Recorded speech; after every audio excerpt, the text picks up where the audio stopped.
الحمد لله وكفى وسلام على عباده الذين اصطفى أما بعد فأعوذ بالله من الشيطان الرجيم بسم الله الرحمن الرحيم قل إن كنتم تحبون الله فاتبعوني يحببكم الله ويغفر لكم ذنوبكم والله غفور رحيم وقال رسول الله صلى الله عليه وسلم من جعل القرآن أمامه قاده إلى الجنة ومن جعله خلف ظهره ساقه إلى النار صدق الله العلي العظيم وصدق رسوله النبي الكريم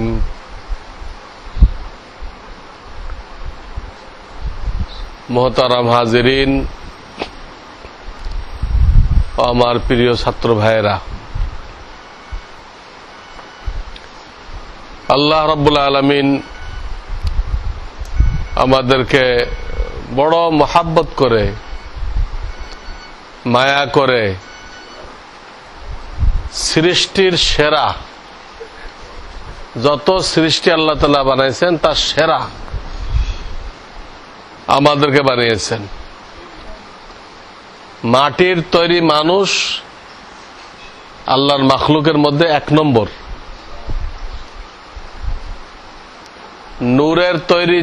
নূরের তৈরি ফেরেশতা এটা হলো 2 নম্বর, আর আগুনের তৈরি জিন এরা হলো 3 নম্বর। এদের পজিশন 3। তো আল্লাহ তাআলা দয়া করে আমাদেরকে 2 নম্বর আর 3 নম্বরে না ফেলে কত নম্বরে রাখছেন? 1 নম্বরে রাখছেন। এটা আল্লাহ তাআলার কত বড় মেহেরবানি, কত বড় দয়া। এখান থেকে একটা কথা বুঝতে হবে যে অনেক লোক আছে যারা নিজেকে আশেকে রসুল বলে। তারা বলে যে আমাদের নবীজি মাটির তৈরি মানুষ না, উনি হলো নূরের তৈরি। আছে কিনা এরকম আশেকে রসুল? নাম দিছে আমি আশেকে রসুল, কিন্তু তার বিশ্বাস হলো এটা যে নবীজি মাটির তৈরি না। এটা বললে বেয়াদবি হয়। কি তাহলে? নূরের তৈরি। সে বুঝতেছে না যে আমি যে কথাটা বললাম, এই কথা বলার দরুন আমি নবীজিকে বেশি সম্মান দিতে পারি নাই, নবীজিকে আরো খাটো করছি। আল্লাহ ওনাকে রাখছিলেন 1 নম্বরে, আমি নিয়ে গেলাম 2nd ডিভিশনে। নূরের তৈরি করলে 2nd ডিভিশন। তাহলে কি ওনাকে দাম বাড়ানো হলো না কমানো হলো?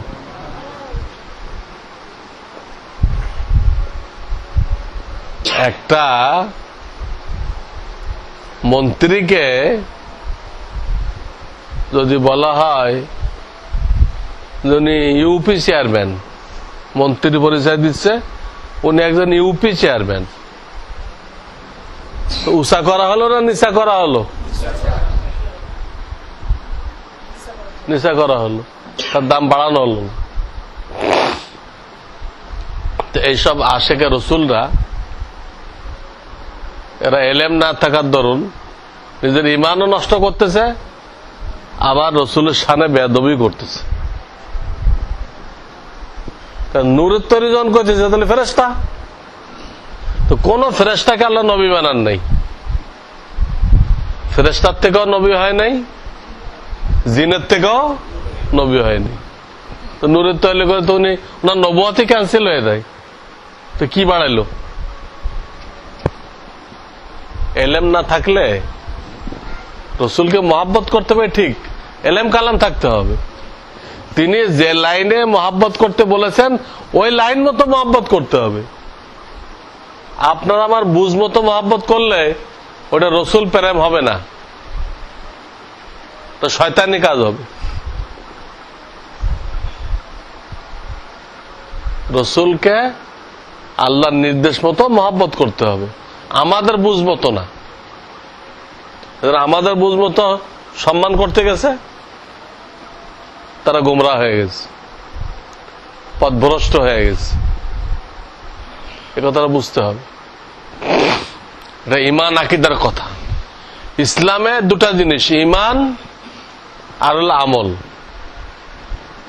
এই দুটার মধ্যে গুরুত্ব কোনটার বেশি? ঈমানের বেশি।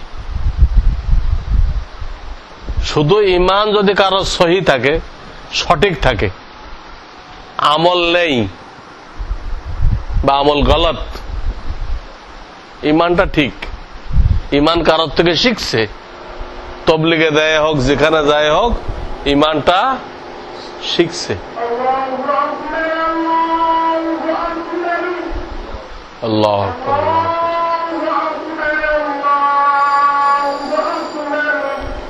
আল্লাহু আকবার, আল্লাহু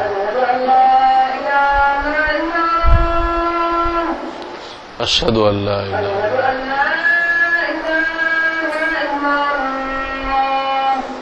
আশহাদু আল্লা ইলাহা ইল্লাল্লাহ,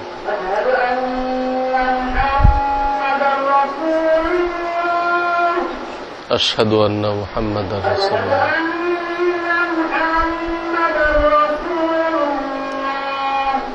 আশহাদু আন্না মুহাম্মাদার রাসূলুল্লাহ, লা হাওলা ওয়ালা কুওয়াতা ইল্লা বিল্লাহ, লা হাওলা ওয়ালা কুওয়াতা ইল্লা বিল্লাহ, লা হাওলা ওয়ালা কুওয়াতা ইল্লা বিল্লাহ, লা হাওলা ওয়ালা কুওয়াতা ইল্লা বিল্লাহ। আল্লাহু আকবার, আল্লাহু আকবার, লা ইলাহা ইল্লাল্লাহ। দুরূদ শরীফ পড়ি, তারপরে দোয়া পড়ি। আযানে জবাব দেওয়ার পরে দুরূদ শরীফ পড়তে হয়, এরপর দোয়া পড়তে হয়। আল্লাহুম্মা সাল্লি আলা মুহাম্মাদিন নবিয়্যিল উম্মি ওয়া আলা আলিহি ওয়া সাল্লিম তাসলিমা। আল্লাহুম্মা রাব্বা হাযিহিদ দাওয়াতিত তাম্মা ওয়াস সালাতিল কায়িমা আতি মুহাম্মাদানিল ওয়াসিলাতা ওয়াল ফাযিলা ওয়াবআথহু মাকামান মাহমুদানিল্লাযী ওয়া'আদতা ইন্নাকা লা তুখলিফুল মি'আদ। অনেক লোকে এই দোয়াটা পড়ে, কিন্তু এর আগে দুরূদ শরীফ পড়ে না, তাহলে ফজিলত পাওয়া যাবে না। হাদিসে আসে তারা আযানের জবাব দিবে, জবাব দেওয়ার পরে দুরূদ শরীফ পড়বে, তারপর এই দোয়াটা পড়বে, তাদের জন্য হাশরের ময়দানে নবীজির শাফাআত ওয়াজিব হয়ে যাবে। তো এখানে শর্তই করা হয়েছে দুরূদ পড়তে হবে, আযানের শেষে এখানে পড়তে হবে।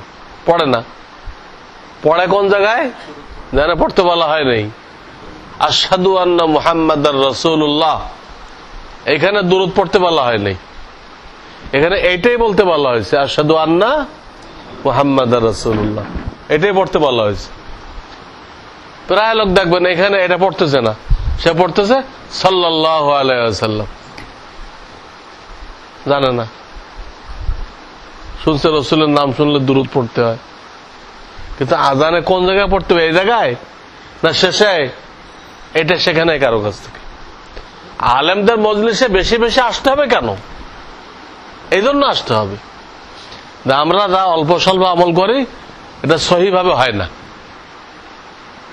সহিভাবে হয় না, যে কারণে আল্লাহর দরবারে কবুল হয় না। আমল যদি সুন্নত মোতাবেক না হয়, নবীর তরিকা না হয়, এটা কিন্তু কি হয় না, কবুল হয়নি। কষ্ট করা হলো, কবুল হলো না। এই সবে বরাত আসতেছে, আপনি মাইক দিয়ে সবে না পড়লেন, এটা কি রসুলের তরিকা? হ্যাঁ, তরিকা না। তাহলে মাইকের বিল দিলেন, সারা রাত ঘুম নষ্ট করলেন, সব কিছুই হলো না, কতগুলো গোনায় কবিরা হলো। মাইকে সবি না পড়ে কোরআন শরীফ পড়ে গোনা হলো। অত আপনি মসজিদে নফল নামাজ জামাত করে পড়লেন, সবে বরাতে নফল নামাজ কি করলেন? জামাত করে পড়লেন। তো নফল নামাজ জামাতে পড়া কি নবীজির তরিকা? হ্যাঁ, তরিকা না। সারা রাত জাগলেন, সব কিছু হবে? কিছুই সব হবে না, এখানে নবীজির তরিকা নেই। এখন সাবানের চাঁদ চলতেছে, সাবানের চাঁদ না, এটা রজব। এই রজব চাঁদের ভিতরে অনেকে লাইলাতুল মেরাজের রোজা রাখে কিনা? অথচ শরিয়াতে লাইলাতুল মেরাজের কোন রোজা নেই, লাইলাতুল মেরাজের কোন রোজা নেই, লাইলাতুল মেরাজের কোন নামাজ নেই, অনেকে রাখতেছে। কেন? ওই আলেমদের কাছে যায় না। মকসুদুল মমিন বই কেনে, মকসুদুল মমিনিন, নিয়ামুল কোরআন, এই টাইপের বই আছে না বাজারে? আমলে নাজাত, তারপরে তরিকুল ইসলাম, বিষাদ সিন্ধু, হ্যাঁ বিষাদ সিন্ধু, এগুলো সব ভিত্তিহীন বই, এর কোনো কথাই সই নেই। এই জন্য ওলামাদের সোহবাত জরুরি। ওলামাদের মজলিসে গেলে আমল হয়তো অল্প করবে, কিন্তু ওটা কবুল হয়ে যাবে, এর ওসিলা সে বেহেশতে যেতে পারবে। আর আলেমদের কাছে না গেলে আমল অনেক করবে, কিন্তু আল্লাহ যখন দাড়িপাল্লায় তুলবেন, মিজান নামক দাড়িপাল্লায় কোনো ওয়েট আসবে না। সুন্নত তরিকায় না হওয়ার কারণে কোনো ওয়েট আসবে না, সব রিজেক্টেড, সব বাতিল, 16 আনাই মিছে। এই জন্য যারা আলেম না, তাদের জন্য আলেমদের কাছে আসা একদম জরুরি। ফাসআলু আহলা যিকর ইন কুনতুম লা তা'লামুন। ওলামাদের কাছে আসো। এখন লোকেরা কি করে? নিজেরা পড়ে, আর এক গ্রুপ বেড়েছে ইন্টারনেট দেখে। কোথায় দলিল পাওয়া গেল? নিজে পড়ে আপনি আমল করবেন, এই কথাটা কোথায় আছে? ইন্টারনেট থেকে দিন শিখবেন, ইসলাম শিখবেন, এটা কোথায় আছে? এটা সব গোমরা হয়ে যেতেছে। ইন্টারনেট থেকে আপনাকে ইসলাম শিখতে বলা হয়নি। একা বুখারী শরীফ রিসার্চ করে আপনাকে আমল করতে বলা হয়নি। বুখারী শরীফে বহু হাদিস আছে যার ফলে আমল করা জায়েজ নেই। আমি বুখারী শরীফ পড়াই, বুখারী শরীফে বহু হাদিস আছে যার পরে আমল করা জায়েজ নেই। আমরা পড়ানোর সময় এগুলো চিহ্নিত করে দিই। হাদিস যারা জমা করছে তাদের দায়িত্ব ভিন্ন, তারা 23 বছরের সব হাদিস জমা করে দিবে। কোনটা রহিত হয়ে গেছে, কোনটা টিকে আছে, এটা তাদের সাবজেক্ট না। তারা তো 23 বছরে সব কথা লিখবে, যদি সনদ পাওয়া যায় লিখে দেবে। ওর থেকে বাছনি করা যে এই হাদিসগুলো থেকে কোনগুলো সুন্নত, এই হাদিসগুলো থেকে কোনগুলো সুন্নত, এটা বাছনি করা ফুকাহাদের দায়িত্ব। তারা বাছনি করে হেদায়ের মধ্যে লিখে দিতে, কুদুরের মধ্যে লিখে দিতে এইগুলো টিকে আছে, এইগুলো সুন্নত। হাদিসের কিতাব দেখে আমল করতে বলা হয় নাই, ফিকার কিতাব দেখে আলোচনা করতে বলা হয়েছে। খুব ভালো করে বুঝে রাখেন যে হাদিসের কিতাবের প্রত্যেকটা হাদিস এবার কি করা যাবে না, আমল করা যাবে না। যেমন বুখারীতে আছে, তোমার ইমাম যদি বসে নামাজ পড়ায় তুমিও বসে নামাজ পড়ো। অন্তত 5-6 জায়গায় আছে, তোমার ইমাম যদি বসে নামাজ পড়ায় তুমিও কি করো, ফাইন সাল্লা জালেসান ফাসাল্লু জুলুসান আজমাউন, এই হাদিস। অথচ এই হাদিস আমল করা যাবে না। হুজুরে মৃত্যুর আগে একবার নামাজ পড়াইছেন, মসজিদে নববীতে বসে পড়াইছেন, কিন্তু সব সাহাবী কিভাবে পড়ছে? দাঁড়ায় পড়ছে। তাহলে ওই হাদিস দ্বারা আগেরটা কি হয়ে গেছে? রহিত হয়ে গেছে। কিন্তু ওইটা তো বুখারী শরীফে আছে। আপনি যখন বুখারী দেখে আমল করতে আরম্ভ করবেন, তা আপনি এই কথা বলবেন। এরকম রুকুতে যাওয়ার সময় হাত তোলা, রুকুতে উঠে হাত তোলা, আছে না এক গ্রুপ রফে দেন, এটা বুখারীতে আছে। সেই বুখারীতে আবার এই কথা আছে যে একজন সাহাবীদের এরকম মাজমার মধ্যে আল্লাহ রসুলের নামাজ দেখাইলেন।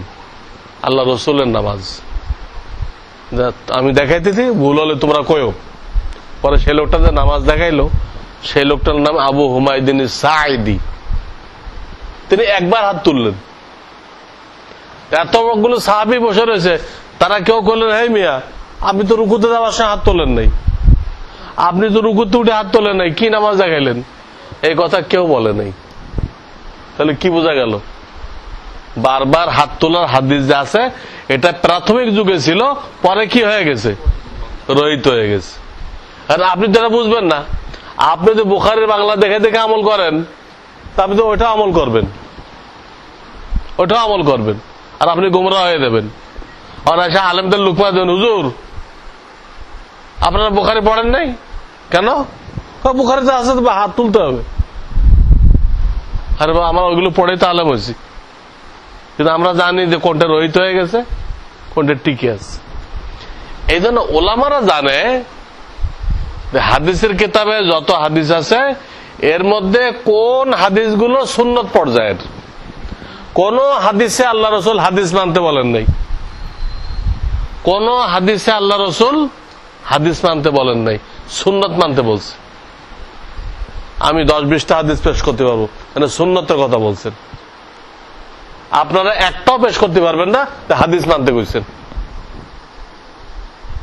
কোন হাদিস নেই। হুজুর খুব খেয়াল করে যেখানে আমলে প্রশ্ন আসছে, সুন্নত কইছেন, সুন্নত কইছেন। আলাইকুম বিসুন্নতি ওয়া সুন্নাতুল খুলাফায়ে রাশিদিন লাউ তারাকতুম সুন্নাতা নাবিয়িকুম লাদালালতুম। কয়েকজন লানত দিছে, সেখানে আছে তারিকু লিসুন্নতি, সুন্নত যে তরক করে তারপরে লানত, সুন্নত শব্দ ব্যবহার করছে। তো যে হাদিসগুলো উম্মতের জন্য করণীয় এবং রসুলের মৃত্যু পর্যন্ত বহাল ছিল, রহিত হয় নাই, ওই হাদিসগুলোকে কি বলা হয়? সুন্নত বলা হয়। কারণ প্রত্যেকটা সুন্নত কিন্তু কি হাদিস, প্রত্যেকটা সুন্নত হাদিস, কিন্তু প্রত্যেকটা হাদিস সুন্নত না। এই কথাটা বুঝতে হবে, তা নাহলে আপনি আহলে হাদিস হয়ে গুমরাহ হয়ে যাবেন। আহলে হাদিস হয়ে কি হবেন? গুমরাহ হইবেন। প্রত্যেকটা সুন্নত হাদিস, কিন্তু প্রত্যেকটা হাদিস সুন্নত না। আমরা মাযহাব মানি কেন? 4 মাযহাবের এক মাযহাব মানি না আমরা। মাযহাব না মানলে হাদিসের উপর আমল করা সম্ভবপর না। বিভিন্ন ব্যাপারে হাদিস 2 রকম, আর মাযহাব না মানলে আমল করতে পারবেন না। মাযহাব না মানলে এক হাদিস আছে নাভির নিচে হাত বাঁধতে হবে, আর এক হাদিস আছে বুকের উপর হাত বাঁধতে হবে, আর আপনি কোনটা নেবেন? কোন দিশা পাবেন না। মাযহাব মানেন, কোন ইমামের মাযহাব মানেন? আমরা আবু হানিফা রাহমাতুল্লাহকে মানি, উনি ফয়সালা করে দিয়ে গেছেন। উনি 10 জন সাহাবীকে পাইছিলেন, কয়জন? তাদের কাছে জিজ্ঞাসা করে সব ফয়সালা করে দিয়ে গেছেন যে নাভির নিচেরটা পুরুষের আর বুকের উপরটা মহিলাদের। তাহলে ফয়সালা হয়ে গেল, কোন ঝামেলা নেই। আর নাভির নিচেরটা পুরুষের আর বুকের উপরটা। আর যারা মাযহাব মানে না, তারা সবাইকে বলতে, সবাই বুকে হাত বাঁধেন, বুকে হাত বাঁধেন, শহরে মহিলা বানাই দিচ্ছে। তাহলে নাভির নিচেরটা কি হবে? ওটা জয়ীফ, যেটা তার মতের খেলাফ সব কি জয়ীফ। আহলে হাদিসরা হাদিস অস্বীকার করে, যেটা তার মতের খেলাফ ওটা কি বলে দিবে, অথচ জয়ীফ কারে বলে এটা বলতে পারবে না। আপনি জয়ীফ হাদিস কাকে বলে বলেন তো, জয়ীফ হাদিসের সংজ্ঞা কি বলতে পারে না। এক আহলে হাদিসে জিজ্ঞেস করে জয়ীফ হাদিস কারে বলে, তো বলল যে আল্লাহ রসুল অসুস্থতা জামানা দিয়ে হাদিসগুলো বলছিলেন, এইগুলো হলো জয়ীফ হাদিস। কি কইল, আল্লাহ রসুল অসুস্থতা জামানা যেগুলো কইছিল ওইগুলো নাকি কি হইল, কিচ্ছু জানে না। তো দেখেন মাযহাব মানলে কত সহজ, মাযহাব না মানলে আপনি পেরেশান হয়ে যাবেন। বুকে বাঁধবেন না নাবের নিচে, সবাই হাঁকাইছে, সব বুকের উপর বাঁধব, আর এই হাদিস বাদ। এবার প্রত্যেকটা ব্যাপারে ইমামের পিছনে সূরা ফাতিহা পড়বেন কিনা না চুপ থাকবেন, দুই রকম হাদিস আছে। একটা হাদিস দ্বারা বোঝা যায় সবাই পড়বে, লা সালাতা লিমান লাম ইয়াকরা বিফাতিহাতিল কিতাব, মনে হয় সবাই পড়বে। কিন্তু আরেকটা হাদিস আছে, মান কানা লাহু ইমামুন ফাকিরাতুল ইমামি লাহু কিরাতুন, যার ইমাম আছে তার ইমামের কেরাত তার কেরাত, সে কেরাত পড়তে পারবে না। যে ইমামের ইক্তেদা করবে সে কেরাত পড়তে পারবে না, সূরা ফাতিহা পড়তে পারবে না, তার ইমামের কেরাত তার কেরাত। পরিষ্কার। এখন আপনি যদি ইমাম মাযহাব মানেন, তাহলে আপনার মাযহাবের ইমাম ফয়সালা করে দিছে যে ওই যে হাদিসটা যে ফাতিহা ছাড়া নামাজ হয় না, ওটা ইমামের জন্য আর একা নামাজ পড়নার জন্য। ওটা কার জন্য? ইমামের জন্য আর একা নামাজ পড়নার জন্য।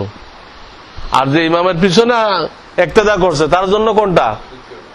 ওই দ্বিতীয় হাদিসটা, যে ইমামের পিছনে ইক্তেদা করছে তার ইমামের কেরাত তার কেরাত, তাহলে সে ফাতিহা পড়বে না। ফয়সালা হয়ে গেল।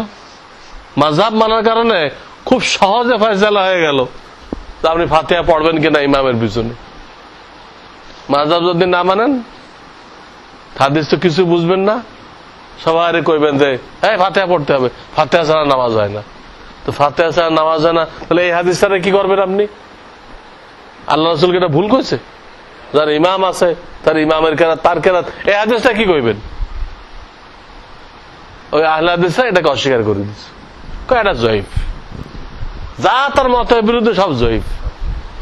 এই করে করে মানুষকে গোমরাহ করতেছে।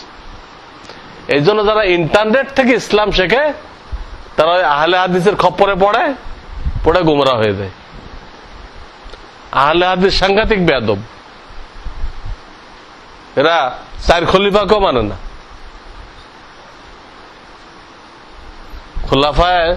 চার খলিফায় রাশেদিন তারা তারাবি নামাজ 20 রাকাত পড়ছে না, এরা মানে না। চার খলিফার সিদ্ধান্ত মানে না, তাও না 8 রাকাত পড়তে হবে। তাহলে কোথায় পড়ছে? চার খলিফা থেকে বেশি বোঝা, ঠিক আসলে বেশি বোঝা না নিজেকে ধ্বংস করা? ধ্বংস করা। হয়তো ওমরে ফারুক বলে গেছেন যে 3 তালাক দিলে আমি 3 তালাক ধরবো, 1 তালাক ধরবো না। এরা কইতে না 3 তালাক দিলে 1 তালাক হবে। তোমার এলেম কি হয়তো ওমর থেকে বেশি হয়ে গেছে? তিনি কইতে যে 3 তালাক দিলে 3 তালাক হবে, আর তুমি কইতে যে 3 তালাক দিলে 1 তালাক হবে। তাহলে কত বড় বেয়াদব! স্যার খলিফাকে মানে না, সাহাবায়ে কেরামকে মানে না। তাদের বই পুস্তক পড়লে, ইন্টারনেটে গেলে আপনি এই সমস্ত লোকের বই ইন্টারনেট যদি দেখেন একদম গোমরাহ হয়ে যাবেন।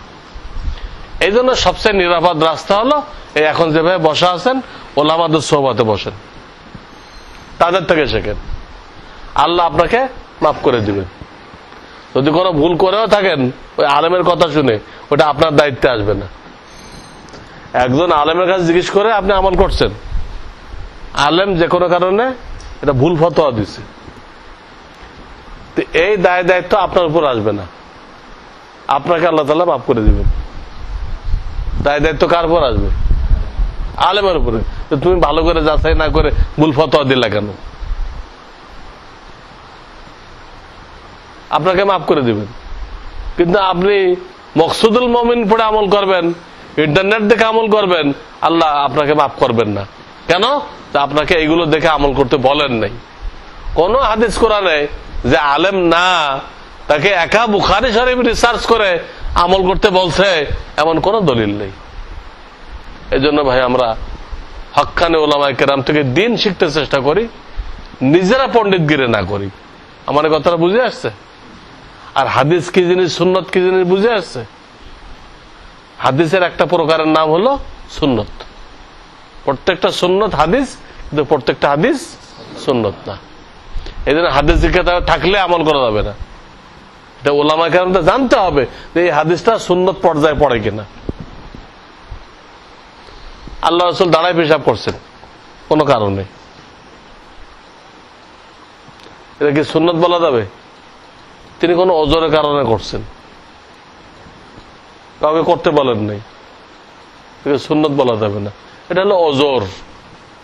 কোন সমস্যার সময় যদি বিপদে পড়ে কেউ করে, করতে পারে। এমন জায়গা গেছে বসার কোনো ব্যবস্থা নেই, সিটা গায়ে লাগে তো করলো, কিন্তু এটাকে সুন্নত বলা যাবে না। প্রত্যেকটা হাদিস সুন্নত না, প্রত্যেকটা সুন্নত হাদিস। তো আল্লাহ তাআলা আমাদেরকে বোঝার তৌফিক দান করুন। তো আমি আসলে যে কথাটা শুরু করছিলাম ওখানে ফিরে যাই আবার, যে আল্লাহ দুটা জিনিস দিচ্ছেন, ঈমান আর আমল। এর মধ্যে গুরুত্বপূর্ণ কোনটা? ঈমান। কতগুলো বিশ্বাসের নাম হলো ঈমান। আমানতু বিল্লাহি ওয়া মালাইকাতিহি, এগুলো আমার লেখা কিতাবুল ঈমান আমি লিখে দিছি। কিতাবুল, এই বিশ্বাসগুলো অন্তরে বসাইলে ঈমান হয়ে গেল।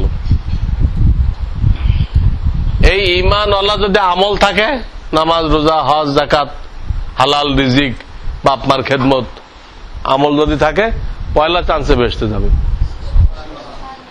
আর আমল যদি না থাকে তাহলে তো সাময়িক তাকে দোজখে যেতে হবে। কিন্তু ঈমানদার হওয়ার কারণে সে স্থায়ী দোজখে থাকবে না, দোজখ থেকে বের হয়ে আসবে, আসে সে এক পর্যায়ে বেহেশতে দাখিল হবেই। ঈমান হলো মৌলিক। ঈমানের সাথে আমল থাকলে পয়লা চান্সে বেহেশতে যাবে, আমল না থাকলে দ্বিতীয় চান্সে যাবে। কিন্তু ঈমান ওয়ালাকে জান্নাতে যাবেই। আর ঈমানের দাম কত? হাদিসে আসছে, যার ভিতরে জাররা বরাবর ঈমান থাকবে, জাররা বরাবর, বালুকণা বরাবর, আল্লাহ তাকেও জান্নাত দান করবেন। কত বড় জান্নাত? আর দুনিয়া ও আশরাতু আমসালিহা, আর দুনিয়া ও আশরাতু আমসালিহা, এই দুনিয়া সমান 11 গুণ বড় জান্নাত দান করবেন। এই দুনিয়া সমান কত গুণ বড়? 11 গুণ বড় জান্নাত দান করবেন। ঈমান এত বড় মূল্যবান। এই জন্য আমি অনুরোধ রাখবো, আমার লেখা কিতাবুল ঈমান এখান থেকে 1-2 লাইন করে যেন এই মসজিদে পড়া হয়। আপনারা যে যে মহল্লার থেকে আসছেন ইমাম সাহেবকে বলে 1-2 লাইন যেন পড়া হয়, যাতে সব মুসাল্লিদের সহি ঈমানটা জানা হয়ে যায়। এমনকি এই কিতাব ঘরে রেখে যদি আমরা তালিম করি, তাহলে আমাদের ঘরে যারা আছে সকলের ঈমান কি হয়ে যাবে? সহি হয়ে যাবে। আর ঈমানটা যখন বিশুদ্ধ হয়ে গেল, তো আল্লাহ তাআলা বেহেশতে যাওয়ার একটা রাস্তা করে দিলেন। আর আমল কি জিনিস? এই নামাজ, রোজা, এগুলো হলো আমল। হালাল রিজিক, এটাও আমল। বাপ মা, বিবি বাচ্চা, তাদের দেখাশোনা করা, এটাও আমল। এগুলো হলো আমল। ঈমান আর আমল, এই দুটাই আল্লাহ চাইছেন। তো ঈমান আমল যে ঠিক করছে, ইন্নাল্লাযীনা আমানু ওয়া আমিলুস সালিহাত কানাত লাহুম জান্নাতুল ফিরদাউসি নুজুলা, তাদেরকে জান্নাতুল ফিরদাউসের মধ্যে মেহমানদারি করা হবে। ঈমান আর আমল, এটা আমরা উলামায়ে কেরাম থেকে শিখি, দাওয়াত ও তাবলীগের সময় দিয়ে শিখি। দাওয়াত ও তাবলীগের সময় দিতে হবে, ওটা মনে করেন ক্লিনিক। আর ওলামাদের বলতে থাকে, এটা মনে করেন প্রেসক্রিপশন। হালকা রোগ হয়, প্রেসক্রিপশন লিখে দিল, ওই অনুযায়ী খাইলে হয়ে গেল। কিন্তু ওদের সিরিয়াস রোগী হয়, এর প্রেসক্রিপশন লিখে দিলে হবে? ওরে হাসপাতালে রেখে, ক্লিনিকে রেখে, হ্যাঁ, আইসিইউতে রেখে বারবার তদারকি করতে হবে, ঘন্টায় ঘন্টা ওষুধ দিতে হবে, ডাক্তার দেখাইতে হবে। কাজেই তবলিগ জামাত হলো ক্লিনিক, ওখানেও যাইতে হবে। যেগুলো শুনতেছেন এগুলো প্র্যাকটিক্যাল করার জন্য, নিজের আমলে আনার জন্য ওখানে যে অভ্যাস করতে হবে। বিলকুল সহি মেহনত, তবলিগ জামাত বিলকুল সহি মেহনত, কোন সন্দেহ নেই। সারা দুনিয়ার ওলামায়ে কেরাম এটাকে হক্কানি মেহনত ঘোষণা করছে। এদের আপনারা দুটা কাজ করবেন, দাওয়াত তবলিগের সাথেও সময় দিবেন কম বেশি, আবার ওলামাদের যেখানে মজলিস হয় হক্কানি ওলামা ওখানেও আসবেন। এখান থেকে জানতে হবে, ওখান থেকে ট্রেনিং নিতে হবে। না জানলে কিছু ট্রেনিং নিবেন? মাসলা মাসালে জানেন না, আপনি হালাল হারাম জানেন না, কিভাবে ট্রেনিং নিবেন? এই দুই জিনিসের নাম হলো দ্বীন ও ঈমান। একটা দুঃখজনক কথা, এই আমরা তো যারা মসজিদ মাদ্রাসার আশেপাশে আছি, আমরা কিছু হক কথা শুনতে পারতেছি, আলেম ওলামায়ে কেরামের বয়ান শুনতে পারতেছি, নিজের ঈমানকে হেফাজত করতে পারতেছি। কিন্তু যে ভাইয়ের একদম বর্ডার এলাকায়, সেখানে কোনো মাদ্রাসা নেই, সেখানে কোনো মসজিদ নেই, সেখানে কোনো হক্কানি আলেম নেই, কেউ নেই, সেখানে এই খ্রিস্টান এনজিওদের অবাধ বিচরণ, এনজিওদের অবাধ বিচরণ। তারা 5,000 টাকার বিনিময়, একটা সেলাই মেশিনের বিনিময় মুসলমানদের ইমান খরিদ করতেছে। যেখানে যাররা বরাবর ইমানের দাম 11 গুণ বড় দুনিয়া, এই 11 দুনিয়া সমান 11 গুণ বড় বালুকণা বরাবর ইমানের দাম এত, সেই ইমানকে তারা কয় টাকায় বেচতেছে? 5,000 টাকায়, 10,000 টাকায় বিক্রি করে দিচ্ছে। কেউ তাদের বোঝানোর নেই। এর জন্য আমাদের দিলে কোনো ব্যথা লাগার প্রয়োজন আছে কিনা? রাসূলুল্লাহ উম্মতকে অনেক কষ্ট করে বানাই গেছেন না? সেই উম্মত যে ঈমান হারা হইতেছে, বিপদগামী হইতেছে, আল্লাহ রাসূলকে আমাদেরকে জিজ্ঞাসা করবেন না যে এই লোকগুলো ঈমান হারা হয়ে গেল, তোমরা কি কোনোদিন তাদের খবর নিছো? তোমরা ধনীরা তাদেরকে সাহায্য করতে পারতে, তোমরা সেখানে জামাত নিয়ে দেয় তাদেরকে বুঝায় ফেরায় আনতে পারতে। ভাই ঈমান 5,000 টাকায় বিক্রি করার জিনিস না। তুমি ইসলামের উপর থাকো, আল্লাহ তোমার সমস্যার সমাধান করবে। তাদের পাশে দাঁড়ানোর দরকার আছে কিনা?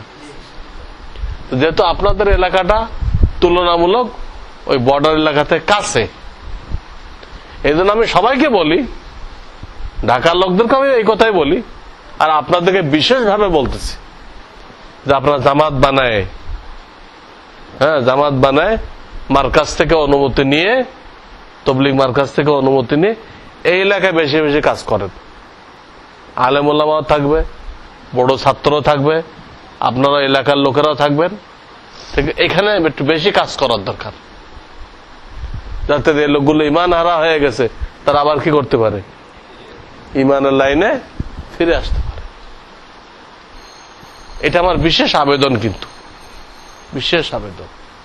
তো আল্লাহ তাআলা আপনাদের সকলকে তৌফিক দান করেন যে আমরা যেন নিজের ঈমানকে হেফাজত করতে পারি, আর মুসলমান ভাই যারা বেঈমান হয়ে যেতেছে ওদেরকে যেন ফেরায় আনতে পারি। আমাদের তো এটাও দায়িত্ব, কিন্তু যারা অমুসলিম তাদেরকেও দাওয়াত দেওয়া কিন্তু আমাদের দায়িত্ব। অনেকে মনে করেন না, এখন যে মুসলমান আছে মুসলমান থাকবে, যে হিন্দু আছে হিন্দু থাকবে, যে খ্রিস্টান আছে খ্রিস্টান থাকবে। আমরা অনেকে এরকম মনে করি, যে কারণে আমার পাশের বাড়ি একজন খ্রিস্টান, একসাথে গল্প করি, হাট বাজারে যাই, মর্নিং ওয়ার্ক করি, কিন্তু কোনোদিন তাকে বলি না ভাই আপনার ধর্ম তো একসময় ঠিক ছিল, কিন্তু এই লেটেস্ট ধর্ম আসার পরে আপনারটা তো রহিত হয়ে গেছে। ব্রিটিশ পিরিয়ডের টাকা এখন চলবে? পাকিস্তান পিরিয়ডের টাকা চলবে? অবশ্য একসময় ঠিক ছিল, ঠিক ছিল না?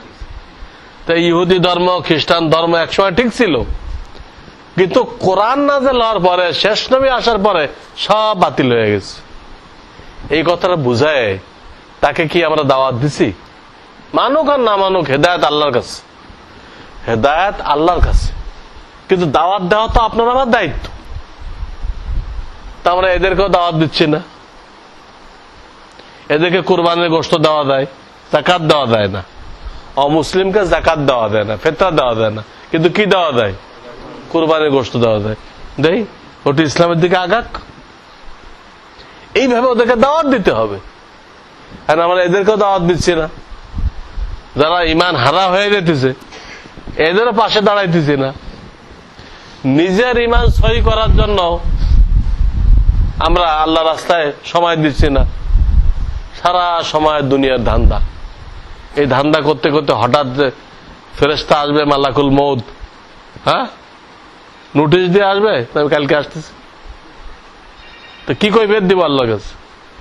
তিনটা দায়িত্ব: নিজের ইমান ঠিক রাখা, মুসলমান যারা পথভ্রষ্ট হইতেছে ওদেরকে দাওয়াত দিয়ে ফেরায় আনা, এবং যত অমুসলিম আছে তাদেরকেও দাওয়াত দেওয়া। তো তিনটা কোনটা তো আমরা নেই। এই অবস্থায় আমার আকুল আবেদন যে আমরা এই সহি মেহনতের সাথে জুড়ে থাকি। দুনিয়ার কামকাজ থাকবেই, কেউ ব্যবসা করে, কেউ চাকরি করে, এগুলো ঠিক আছে, কিন্তু 24 ঘন্টা কেউ চাকরি করে, 24 ঘন্টা কেউ ব্যবসা করে, এর মধ্যে কি সে মোটর সময় বের করতে পারে না? আল্লাহ সব রকম ব্যবস্থা রাখছে। তবলিগ রাখছে, তারা একটু সময় লম্বা দিতে পারে, দাও তবলিগ জামাতে যাও। তারা লম্বা সময় দিতে পারে না, এত ব্যস্ত, লম্বা সময় নেই, চলো দাওয়াত লোকে দাও, 2 ঘন্টা সময় দাও, 1 ঘন্টা সময় দাও। এরপরে কারো কোনো ওজোর চলবে না। আল্লাহ, আমি এত ব্যস্ত ছিলাম যে আমি দিন শিখতে পারি নাই, আমার বাপেও শিখায় নাই, আমিও শিখতে পারি নাই, এই ওজোরটা চলবে না। আল্লাহ তাআলা দিন শিক্ষা করার অনেক ব্যবস্থা রাখছেন। এই মাদ্রাসা এটা দিন শিক্ষা করার ব্যবস্থা। এখান থেকে নায়েবে রাসূল তৈরি হয়। কি তৈরি হয়? যারা দিনের সমস্ত শাখা চালু করে রাখবে। এখান থেকে যে লোকগুলো তৈরি হবে, দিনের যত শাখা আছে সব শাখা এরা জিন্দা রাখবে, নবীওয়ালা কাজ করবে। নায়েবে রাসূল থেকে বড় কোনো ডিগ্রি আল্লাহ জমিনে নেই। ছেলেবেলেকে ডাক্তার, ইঞ্জিনিয়ার মানে মনে করবেন না বিরাট কিছু করে ফেলছি। হাফেজ, আলেম বানাইতে পারলে মনে করেন যে আল্লাহ আমাকে বিরাট কিছু তৌফিক দিচ্ছে। এখানে নায়েবে রাসূল তৈরি হয়, স্কুল কলেজে হবে না, এই ব্যবস্থা নেই সেখানে। কাজেই এইখানেও দিন শিক্ষা করা যায়, খানকায় দেয় দিন শিক্ষা করা যায়, সহি খানকা, হক্কানি পীর, তবলিগ জামাতে দেয় শেখা যায়, ওলামাদের মজলিস আসে শেখা যায়। কমপক্ষে 4টে জিনিসটা আছে আমাদের দেশে। মাদ্রাসা আছে, খানকা আছে অনেক জায়গায়, হ্যাঁ, তবলিগ জামাত আছে, বিভিন্ন মসজিদে হক্কানি ওলামায়ে কেরাম বয়ান করতেছেন। যেখান থেকে পারি আল্লাহ দিন শিক্ষা করাকে ফরজ করে দিচ্ছেন। তালাবুল ইলমি ফারিজাতুন আলা কুল্লি মুসলিম। কোনটা দিয়ে শিখবেন তা বলে নাই, এটা যার যা সুযোগ অনুযায়ী। তো আল্লাহ তাআলা আমাদের সকলকে এই দুনিয়া নিয়ে জীবন যাতে আমরা পার না করি, দুনিয়া দুনিয়া পয়সা পয়সা করে জিন্দেগি বরবাদ না করি, বরং আল্লাহকে পাওয়ার জন্য সময় বের করতে পারি। আল্লাহ আমাদের সকলকে তৌফিক দান করেন, যাতে আমরা ঈমান আমল সহি করে আল্লাহ ওয়ালা হয়ে এই দুনিয়াতে যাইতে পারি। আল্লাহ আমাদের সকলকে তৌফিক দান করেন। ওয়া আখিরু দাওয়ানা আনিল হামদুলিল্লাহি রাব্বিল আলামিন।